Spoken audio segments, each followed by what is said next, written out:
तो दोस्तों कैसे हैं आप सभी लोग। आप सभी का स्वागत करते हैं। आज हम लेकर आ चुके हैं एपिसोड नंबर 4 को। तो स्टार्टिंग करने से पहले की बात कहना चाहूँगा, अगर चैनल को सब्सक्राइब नहीं किया है तो सब्सक्राइब कर दे और लाइक नहीं किया है तो लाइक कर दीजिए। तो चलिए शुरू करते हैं आज का एपिसोड। तो एपिसोड की स्टार्टिंग होती है हमारे हीरो व्यूजिन से, जो कि एक बस पकड़कर अपने घर की तरफ जा रहा होता है। जो बस होती है वो उसे कहीं पर उतार देती है। वो अपने घर की तरफ जाते हुए मन में सोचते कहने लगता है, डॉन जोन्स मॉन्स्टर, यह वह दुनिया नहीं रही जो मैं सोचा करता था। जिस दुनिया से मैं बिलोंग करता था यह दुनिया वैसी नहीं रही है। और तो और इस दुनिया को देखा जाए तो ये दुनिया ये प्लैनेट अल्फन की तरह नहीं हो गया। आखिरकार इन 5 सालों में इस अर्थ पर हुआ क्या है। मैं उम्मीद करता हूँ कि जो मेरी फैमिली है उसके साथ कुछ भी ना हुआ हो। एक बिल्डिंग के सामने पहुंच जाता है। वो देखकर उसका मुंह फटा का फटा रह जाता है और कहने लगता है, यही तो सही जगह थी, यहाँ पर तो मेरा घर था। मेरा घर गया कहाँ यहाँ से। घर वहां से गायब हो जाता है और उस घर की जगह पर एक बहुत बड़ी मल्टी कंपनी की बिल्डिंग खड़ी हुई होती है। ये देखकर बहुत ज़्यादा शौक होता है और कहने लगता है, ये तो वाकई में बहुत ज़्यादा परेशानी भरा है। आखिरकार इस बड़ी बिल्डिंग के साथ क्या है, यहाँ पर आई कैसे। मेरी फैमिली इस जगह को छोड़कर पहले ही जा चुकी है, तो अब मैं अपनी फैमिली को कैसे ढूंढूंगा। तो और ये काफ़ी ज़्यादा लेट हो चुका है उन्हें ढूंढने के लिए। अभी उसके पेट में चूहे दौड़ने लगते हैं, जोरों से बहुत ज़्यादा भूख लगने लगती है और भाई एकदम से मतलब कंफ्यूज होता है और कहने लगता है, मैं अभी मुझे होश आया कि मैंने पूरे दिन से कुछ भी नहीं खाया हुआ है। एक कन्वीनियंस शॉप में पहुंच जाता है और वहाँ पर गरम गरम रामेन खाना चालू कर देता है। उसे खाने के बाद उसे चांद की सांस आती है। बहुत ज़्यादा खुश होता है और कहने लगता है, यही चीज़ तो मुझे चाहिए थी। अब इसे खाने के बाद ऐसा लग रहा है कि मैं सच में अर्थ पर लौट कर आ चुका हूँ। वो अपने जेब चेक करता है तो उसके पास इतने पैसे होते नहीं है और कहने लगता है, अब तो मैं पीसी के पे भी नहीं जा सकता क्योंकि मेरे पास इतने ज़्यादा पैसे जो नहीं बचे। मुझे किसी सबवे स्टेशन पर सोना पड़ेगा अब।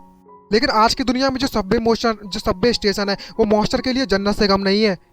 यहाँ पर हमें जैमिन को दिखाया जाता है, जो भी उसी कन्वीनियंस स्टोर पर कुछ खरीदने के लिए आ गया होता है और कहने लगता है जाते उसके अंदर, तो मेरे पास इतने पैसे भी नहीं है कि मैं अपना डिनर कर सकूं। लगता है आज मुझे भी रामेन खाकर ही आज की रात गुजारनी होगी। उस बात को लेकर सोचने लगता है, यहाँ पर वो जिन्हों से पैसे मांगे हुए होते हैं। मैं सोचते क्या लगता है आखिरकार इस बंदे की प्रॉब्लम क्या थी। जिन भी वहाँ पर बैठ के रामेन खा रहा होता है, वो जैमिन को देखकर सरप्राइज होता है। एक दूसरे को देखते हैं, टोटल दोनों एक दूसरे से देखकर सरप्राइज होते हैं। फटा रह जाता है जैमिन को ये देखने के बाद और कहने लगता है, ये अंकल यहाँ पर क्या कर रहे हैं। अब जो वूजिन होता है वो जैमिन के पास आते हैं, उससे कहने लगता है, तुम बिल्कुल सही समय पर आए हो, मैं तुम्हें बस कॉल करने ही वाला था और मुझे लगता है कि मेरी जो अभी किस्मत आई नहीं है, मरने का समय नहीं आया मेरा। और तभी जैमिन उससे पूछने लगता है, आखिरकार तुम यहाँ पर क्या करने में लगे हो, तुम मेरे को क्यों ढूंढने में लगे हुए थे। तभी वूजिन उससे कहने लगता है, क्या तुम्हारे पेरेंट्स तुम्हारे घर पर हैं। तभी जैमिन उससे कहने लगता है, आखिरकार तुम मुझसे यह क्या पूछ रहे हो। वूजिन उससे कहने लगता है, मैं उस इंसिडेंट की बात कर रहा हूँ जब मैंने तुम्हें बताया था, इसलिए मुझे उससे रिलेटेड कुछ तुम्हारे पेरेंट्स से लेकर बात करनी है। तभी जैमिन उससे कहने लगता है, जो मेरे पेरेंट्स हैं वो ऑलरेडी पास हो चुके हैं, गुजर चुके हैं। सुनने के बाद वूजिन उससे माफ़ी मांगता है और अपनी सहानुभूति उसे देता है। तभी वो जैमिन से पूछने लगता है, क्या तुम अकेले रहते हो अपने घर पर। वूजिन उसे हाँ कर देता है, लेकिन जैमिन उसे हाँ कर देता, हाँ मैं अकेला रहता हूँ। तभी वूजिन उससे कहने लगता है, अगर ऐसी बात है तो चलो चलते हैं। जैमिन उससे पूछता है, कहाँ जाना है। तभी वूजिन उससे कहने लगता है, ऑफ कोर्स कहाँ पर, तुम्हारे घर पर, और कहाँ जाएंगे। और उसके पास जितने भी पैसे बचे हुए होते हैं वो जैमिन को देते हुए कहने लगता है, मैं तुम्हारे घर पर फ्री में नहीं रुकने वाला, चिंता मत करो।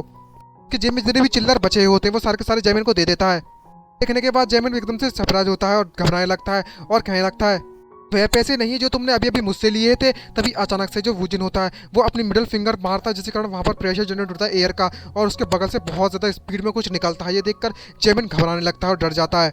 वूजिन उससे क्या लगता है, यहाँ पर अभी मच्छर उड़ने में लगा हुआ था और कुछ भी नहीं। वही बात होगी, दरा धमका के साला घर में घुसने की कोशिश कर रहा है जमीन के। वूजिन उससे क्या लगता है, तुम्हें घबराने की जरूरत नहीं है, मैंने जितना भी तुमसे उधार लिया है मैं सारा का सारा पैसा तुम्हें चुका दूंगा एक दिन। हमें नेक्स्ट डे का सीन दिखाया जाता है, वहीं मिड हाई स्कूल का सीन।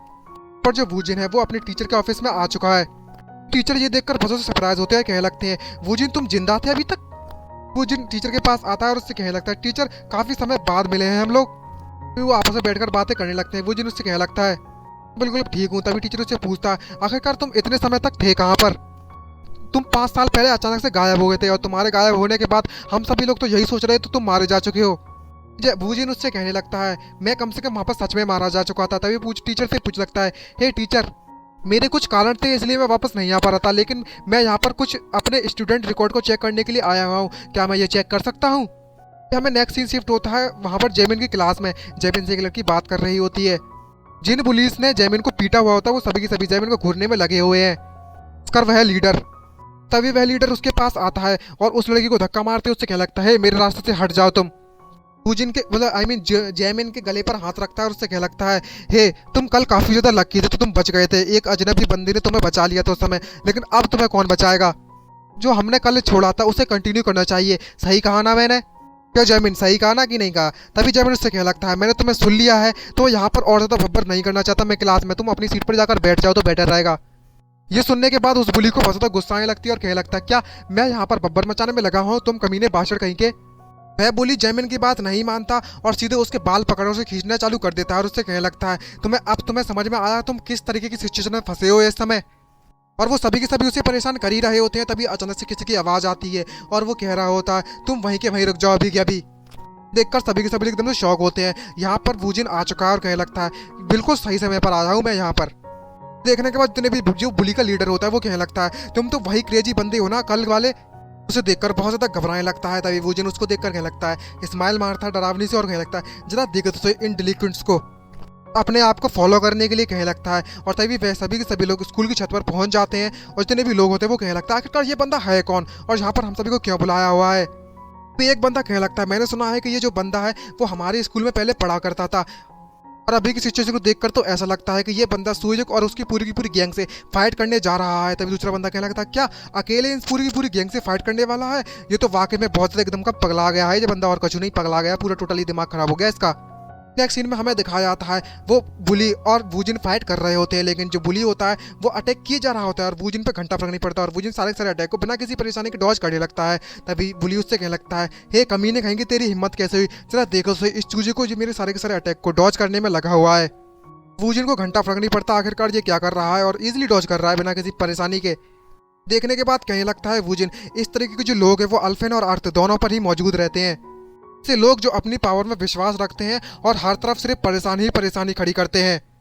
जो बुली होता है वो हार कहाँ मानने वाला, लगातार वूजिन पर अटैक किए जा रहा होता है, लेकिन जो वूजिन होता है वो बिना किसी परेशानी के उसके सारे के सारे अटैक को डॉज कर लेता है। और इस अटैक को मतलब देखने के बाद, इसकी ऐसी हालत देखने के बाद मन में सोचते कहने लगता है जरा इस बंदे को तो देखो, ये मुझे उस बंदे की याद दिलाता है जो मुझे अल्फेन पर मिला हुआ था जिसका नाम केजिस था। और तो और ये जो बंदा अपने सही जगह पर अपनी पोजीशन पर भी नहीं खड़ा ढंग से, पर वो वूजिन उस बंदे के बारे में बताता है, जिस केसेस के बारे में बताता है जो कि अल्फेंस अलायंस का लीडर था, मतलब मेंबर था।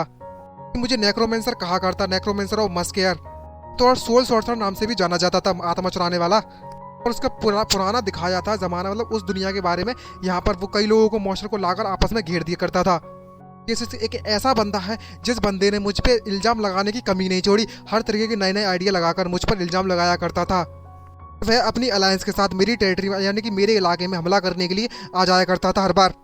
शिफ्ट होता है उसी गैंग लीडर पर, वो कहने लगता है तू कमीने कहीं की एक जगह पर टिक नहीं पा रहा, मुझे को घंटा फर्क नहीं पड़ता। और ये सब देखने के बाद वो स्माइल मारता है उसको देखकर, अपनी पूरी की पूरी गैंग को ऑर्डर देता है और कहने लगता है हे सभी के सभी लोग, क्या तुम वहाँ पर सिर्फ खड़े खड़े देखने वाले हो, सभी के सभी मिलकर उस पर अटैक करो। सभी के सभी लोग मिलकर उस पर अटैक करने लगते हैं। तभी वूजिन मन में सोचते कहने लगता है यहाँ पर सिर्फ मेरे पास सिर्फ एक ही आंसर है इन सभी लोगों से निपटने के लिए, बस इस तरीके से ट्रीट करना है जैसा ये लोग दूसरों को ट्रीट करते हैं, अपनी फुल ओवरव्हेलमिंग स्ट्रेंथ के साथ। अल्फेन का एक सीन दिखाया जाता है जिनने सभी की सभी अलायंस की एस्टेसी मार रखी है अकेले बंदे ने। फिर वूजिन अपने एक्शन मोड में आ जाता है और सारे के सारे बुलीज हैं सभी को पीटना चालू कर देता है, एक एक थप्पड़ मारने लगता है। और ये देख के जितने भी लोग होते हैं वो कांपना चालू कर देते हैं। तभी वूजिन उस लीडर से पूछने लगता है आखिरकार तुम किस होश में पड़े हुए हो, जल्दी से और मुझ पर अटैक करो। वो बुली वहां पर उस पर अटैक करने के लिए रेडी होता है, एक थप्पड़ में उस बुली की एस्टेसी मार देता है और उसकी पूरी की पूरी गैंग जमीन पर पड़ी बेहोश पड़ जाती है। और उससे कहने लगता है जो खाली टीन के डब्बे होते हैं ना वो सबसे ज्यादा शोर मचाते हैं। अचानक से वूजिन सामने नीचे देखता है, नीचे अपनी बिल्डिंग से उतरते हुए कि सामने कोई आया हुआ है उस टैक्सी में। यह देखने के बाद उसकी आंखें फटी की फटी रह जाती हैं, पर कोई वुमेन वहां पर दौड़ती हुई आ रही होती है उस स्कूल में। पर हमें पता चलता है कि ये वूजिन की मॉम है और उसकी मॉम बहुत ज्यादा घबराई हुई होती है। घबराहट के साथ हमारा यह एपिसोड यहीं पर समाप्त होता है। आई होप आपको वीडियो अच्छी लगी तो लाइक सब्सक्राइब करना मत भूलिएगा। जल्दी मिलेंगे नेक्स्ट एपिसोड के साथ, और हाँ कमेंट करके जरूर बताना। सो गाइस जल्दी से सब्सक्राइब कर दो, मुझे नहीं पता और मैं कुछ नहीं मांग रहा आप लोगों से, बस यही रिक्वेस्ट है। और हाँ ये आप पर डिपेंड करता है कि मेरी जो एपिसोड अपलोड करने की जो स्पीड है वो कैसी रहेगी। तो जल्दी मिलते हैं नेक्स्ट एपिसोड में, आज के लिए इतना ही, बाय बाय, साइनिंग आउट।